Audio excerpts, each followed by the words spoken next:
గత కొన్ని రోజులుగా ఈ నెయ్యి ఏదైతే ఇష్యూ జరుగుతుందో దాని విషయంలో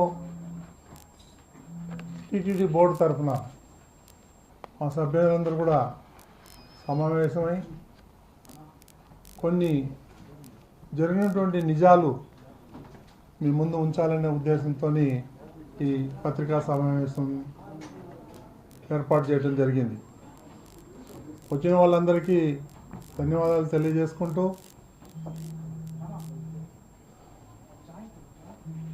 కొన్ని కోట్ల మంది హిందువుల మనోభావాలు దెబ్బతీసే విధంగా గత వైఎస్ఆర్సీపీ ప్రభుత్వం చేసిన కొన్ని వేల అరాచకాల్లో ముఖ్యమైనది ఈ కల్తీ నెయ్యి. ఈ కల్తీ నెయ్యి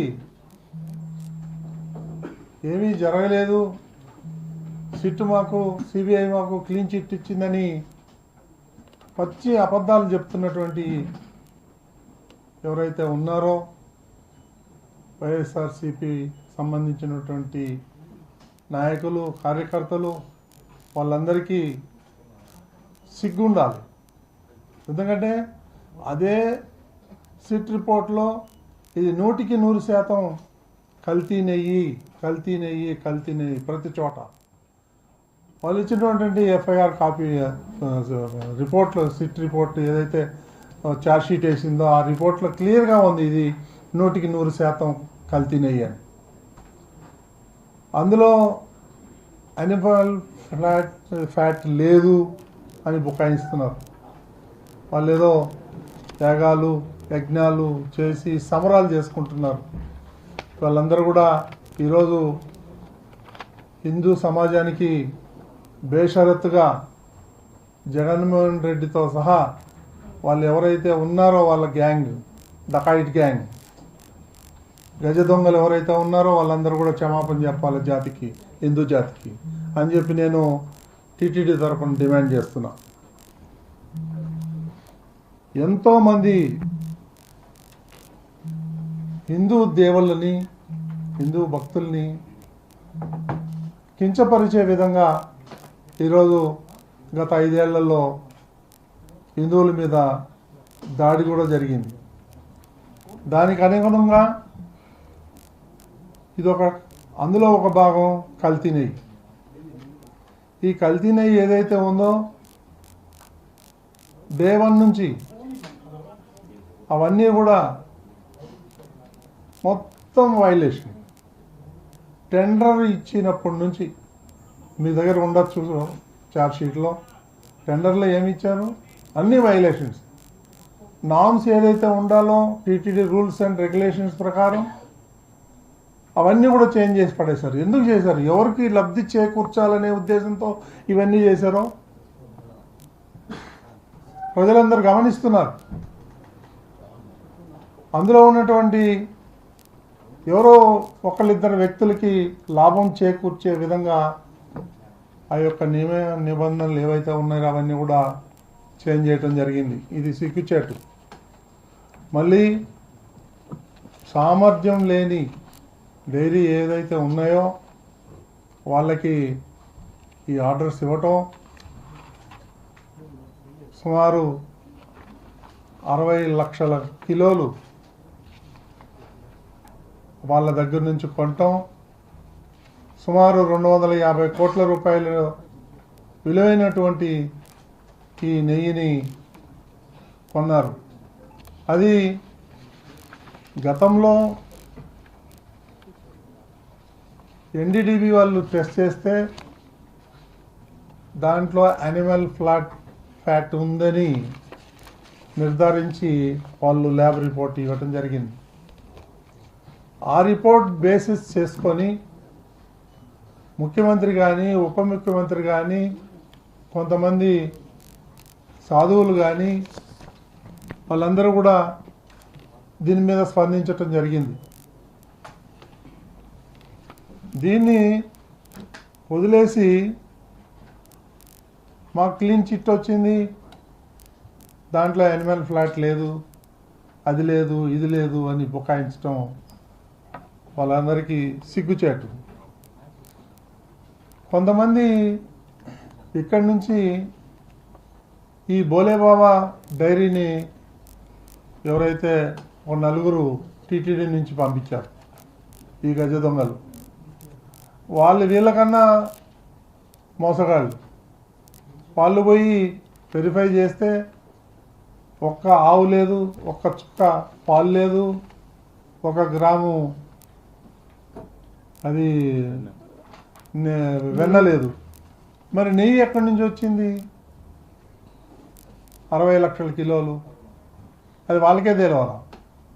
కొన్ని కెమికల్స్తోని ఇవన్నీ కూడా నెయ్యి తయారు చేయటం జరిగింది.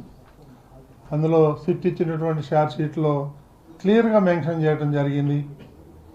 ఆ కెమికల్ 1-2 కెమికల్స్ అత్యంత ప్రమాదకరమైనటువంటి ఈ కెమికల్స్. అది వాసన రావటానికి వేశారో లేకపోతే దేనికి వేశారో మనకైతే తెలియదు అంత టెక్నికల్గా. కానీ వాళ్ళు హిందువుల యొక్క ప్రాణాలను తీసే విధంగా వాళ్ళు ఆ కెమికల్స్ని వాడి కొన్ని కోట్ల మందికి ఆ ప్రసాదాన్ని మనం పంచటం జరిగింది. ఇది వాళ్ళు చేసినటువంటి మహాపాపం. దాని ద్వారా 20 కోట్ల లడ్డూలు తయారు చేయడం జరిగింది.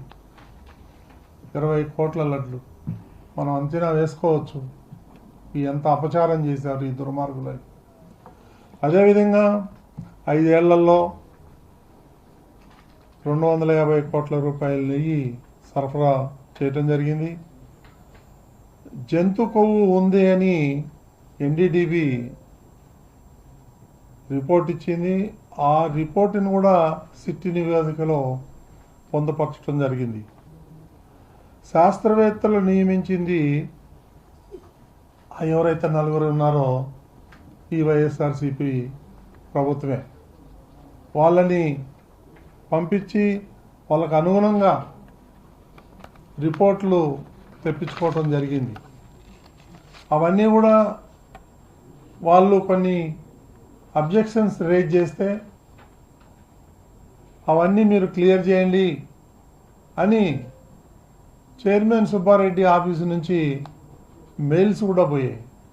ఆ మెయిల్స్ కూడా సిట్ ఇచ్చినటువంటి నివేదికలో ఉంది.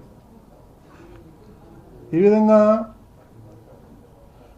బోలేబాబానే ఎందుకు ఎంచుకున్నారు అని అంటే ఈ కమిషన్ల కోసం కకృతపడి వాళ్ళకి ఇది ఇవ్వటం జరిగింది. ఏ నియమ నిబంధనలు లేకుండానే బోలేబాబా డైరీకి ఎందుకు ఇచ్చారు? ఈ చిన్న అప్పన్న ఎవరు? సుబ్బారెడ్డి పిఏ కాదా? ఒక ప్రైవేటు వ్యక్తి ఇన్ని కోట్ల రూపాయలు లావాదేవీలు జరగటం సాధ్యమా? ఈ చైర్మన్ కానీ వాళ్ళ నాయకుడు ముఠా మేస్త్రి జగన్మోహన్ రెడ్డి కానీ వీళ్ళ సహకారం లేదే ఒక పిఏ ఇన్ని 100 కోట్ల రూపాయలు మ్యానిపులేట్ చేయగలడా? అది వాళ్ళే సమాధానం చెప్పాలి. వైవి సుబ్బారెడ్డి కానీ వారి శ్రీమతి కానీ బ్యాంకు ఖాతాలు ఇవ్వండి మేము వెరిఫై చేయాలంటే సిబిఐకి సహకరించాల. వీళ్ళు పోయి కోర్టులో పోయి బెయిల్ కోసం అప్లై చేశారు, యాంటిసిపేటరీ బెయిల్. వీళ్ళంతా ఈ క్రిమినల్స్ అందరూ కలిసి టీటీడీని బ్లేమ్ చేయాలి. ఎందుకంటే మీ అందరికీ తెలుసు, ఈ మధ్యనే నేను కూడా పేపర్లలో చూశాను,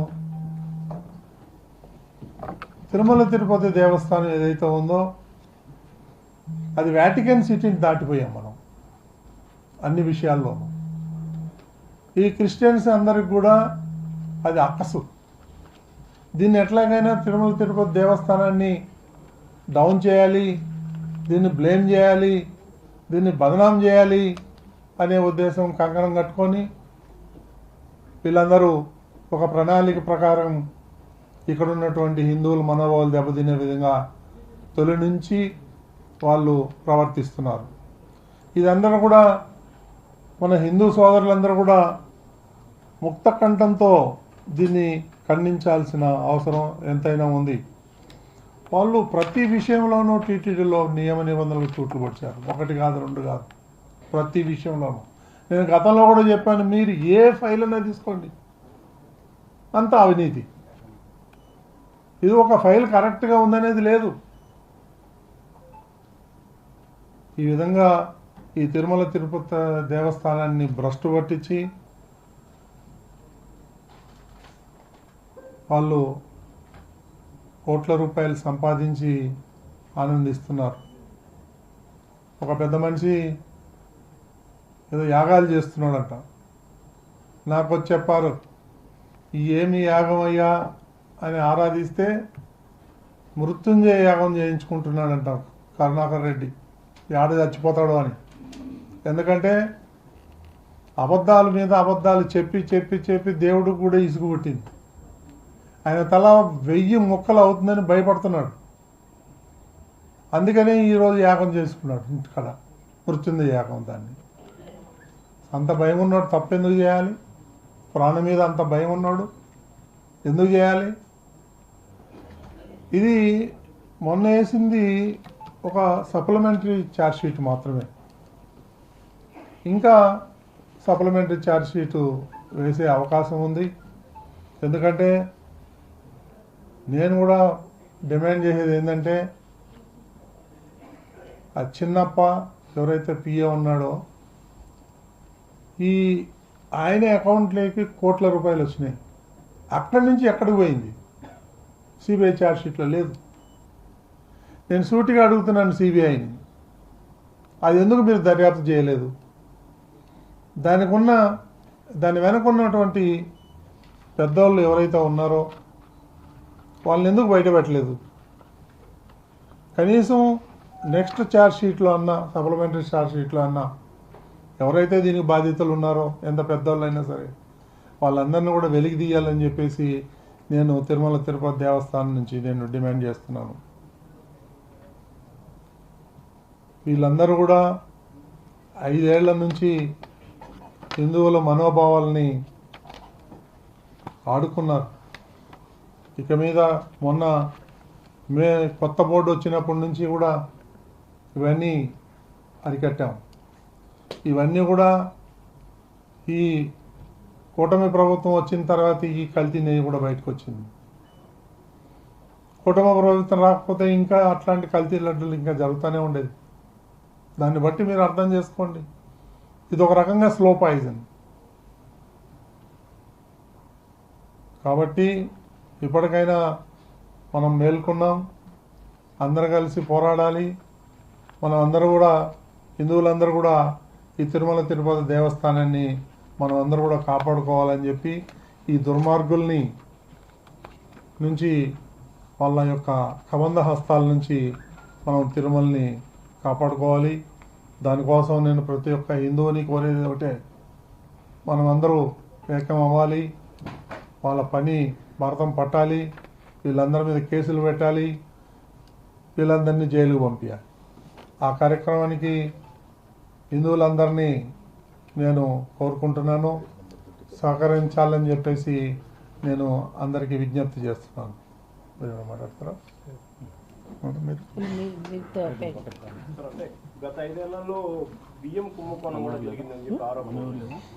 నేను ఇందాకే చెప్పాను, ఒక బియ్యం కాదు, ఉప్పు కాదు, పప్పు కాదు, అన్నిట్లోనూ ఫ్రాడ్ జరిగింది. వాళ్ళు నాస్తికుడు, వాళ్ళు క్రిస్టియన్స్, షట్కారి వాళ్ళు అందరూ కూడా. హిందువులంటే చులకన భావం వాళ్ళకి. కాబట్టి వాళ్ళకు భయం లేదు, భక్తి లేదు. వాళ్ళకి కావాలో డబ్బు కావాలి, హిందూ మతాన్ని కూల్చేయాలి, కన్వర్షన్స్ ఎక్కువ చేయించాలి, ఈ హిందూ సమాధిని నాశనం చేయడానికి కంకణం కొట్టుకున్నటువంటి ఈ దుర్మార్గుల్ని మనం అందరూ కూడా కలిసికట్టుగా అందరూ వీళ్ళ యొక్క భాగవతాలన్నీ బయటపెట్టి వీళ్ళందరినీ తరం కొట్టే రోజులు దగ్గరలోనే ఉన్నాయని చెప్పి నేను ఆశిస్తున్నాను. ఇప్పుడు వాళ్ళు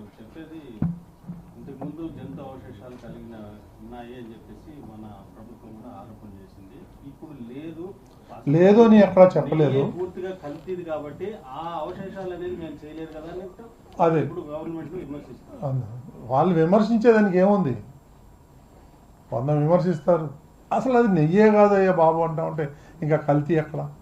100% కల్తీ అది.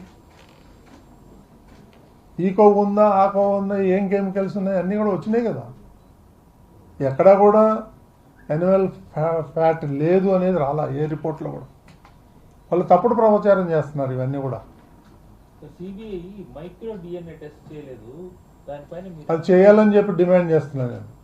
దానిపైన కోర్టు దృష్టికి ఏమైనా తీసుకెళ్తారా? వెళ్తామండి, కోర్టులో అఫిడవిట్ అయిపోతున్నాం. మైక్రో డిఎన్ఏ టెస్ట్ చేయలేదనే కోర్టు దృష్టికి తీసుకెళ్తారా? అవును, తప్పకుండా తీసుకెళ్తాం.